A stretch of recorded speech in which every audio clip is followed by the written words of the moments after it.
Hi, I'm Dr. Andrea Dawson. I'm the professor of violin and viola at MTSU School of Music. Today I'm going to be playing for you the excerpt for the grades 9 and 10 viola Midstate audition, and I'm going to try to provide some advice on how to practice it and play it at your best. The first thing that I'd like to talk about is I have chosen slightly different fingerings than what are marked. I prefer to do more of it in third position, so I will post the fingerings that I'm doing. You should feel free to do the ones that make sense for you, but if you are interested, feel free to use these. Also, looking at the tempo that we're given between quarter note equals 92 and quarter note equals 112, I've selected the slowest side of this tempo because I think it makes it easier to express the really lovely musical line here, and I think it feels more like an andante con moto to me. So our tempo at 92 is, and I will try to stick with that. And here is the excerpt.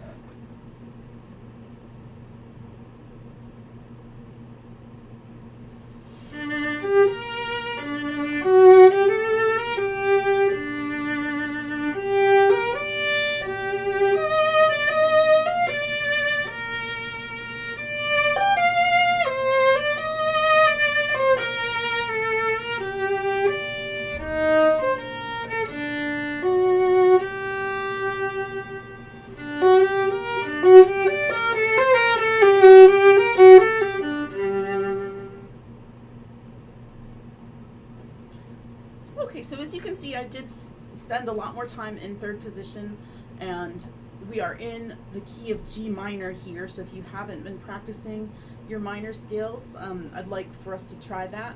We're going to do a G melodic minor scale all in third position, and that should make it easier to play on the third position in this excerpt. So on your screen, we're going to do it. We're going to make sure that our G really rings to start with, and let's give it a try.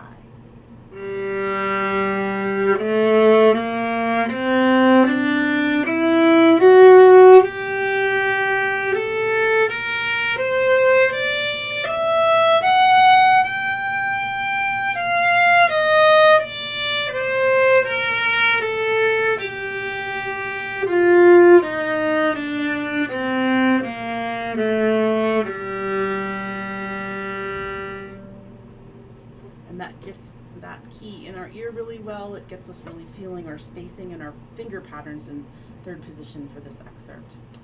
The next thing to talk about is to make sure that for the rhythmic clarity that we see the difference between the dotted 8/16 note figure and the triplets at the end. It's really easy for us to turn our dotted rhythms into triplets. And so for this, I suggest doubling the metronome marking, which would make, for me, 184, and practicing it with the 8th note. It's very hard to make a triplet out of that if we hear the offbeat. So let's pick a couple of notes. 1, 2, 3, 4. 1, 2, 3.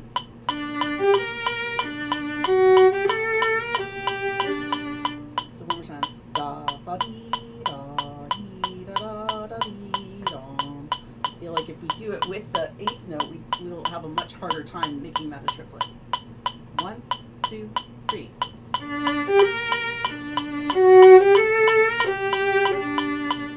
So turning the metronome back to 92, that sounds like this. But I'm not gonna hear the 8th note inside anymore, but I'm going to feel it. 1 and 2 and 3. And then at the very end, it does become triplets.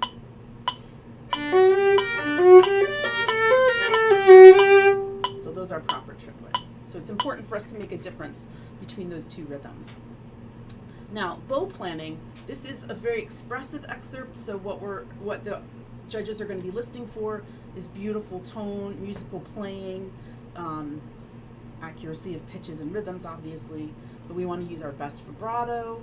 We want to use enough bow even for the soft sections, enough bow to make sure that our string is ringing. And to get to the frog, right? A lot of us only like to play in the upper half of the bow, but to make these phrases really speak fully, we need to use all of our bow judiciously. So I would get to the frog for that downbeat. And here too.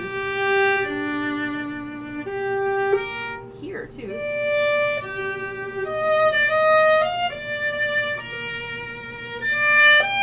And there. So all the downbeats at the beginning start at the frog. So we need to make sure that our up bows are really fast and light, and maybe a little more weight as needed on the down bows for those arrivals. So bow planning, very, very important. We're using a lot of difference between faster bows and slower bows. So if we look at measure 2, we have a bow that the down bow is 3 beats long. 1, 2,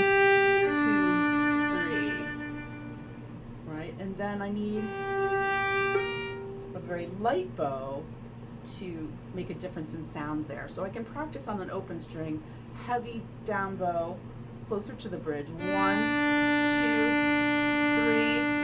And then for the up bow, go a little farther from the bridge and very light, so that one is not louder or softer than the other. So that's an important thing to practice as well.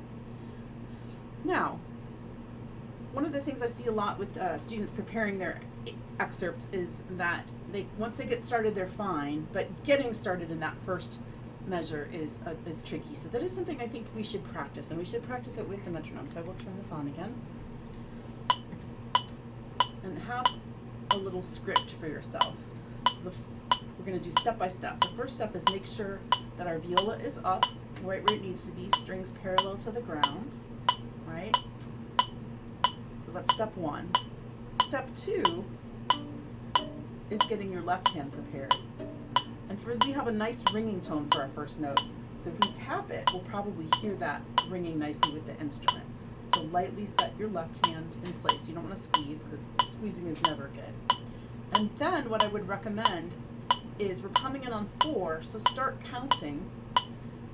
And when we get to right before 4, maybe on the 3rd beat or on the in between the 3rd and 4th beats, but let's try it on the 3rd beat. We're going to put our bow on the string. It will look like this. So viola's up, left hand is set. I'm counting 1, 2, 3.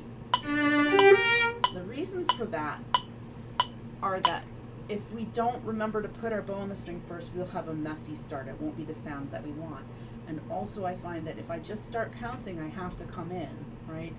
So if I just sit there and kind of think that I'm about to start, I'll wait a really long time. But if I'm just like, here I go, 1, 2, 3, play, I find that's a very good thing to practice. And I would do all those steps several times. So viola up, place the left hand, start counting. 1, 2, set.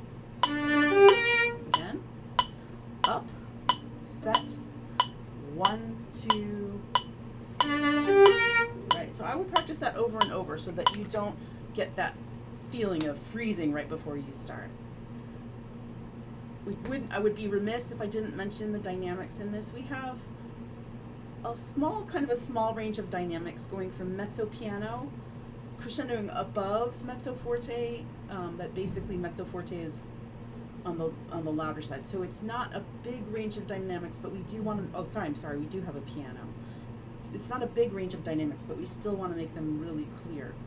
So when we're starting, make sure that your mezzo piano isn't too little.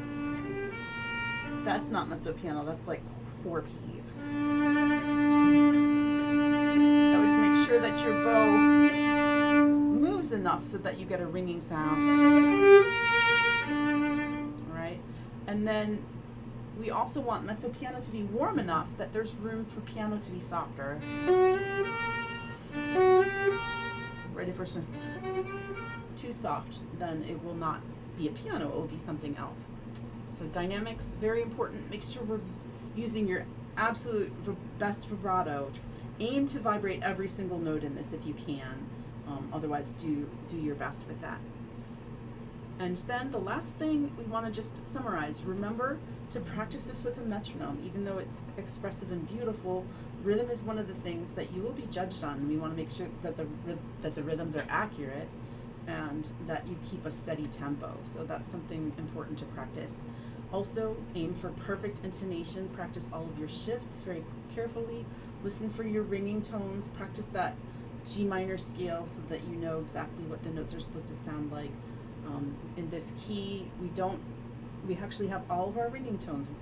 So we have our C's and our G's and our D's and our A's all should ring with the instrument. And then don't forget that it's all about tone and dynamics in this etude. So really lovely, legato, smooth, beautiful playing. Use enough bow. Be on a good contact point. We don't need to be right near the bridge, but we definitely don't want to play this on the fingerboard where it's not going to ring as well.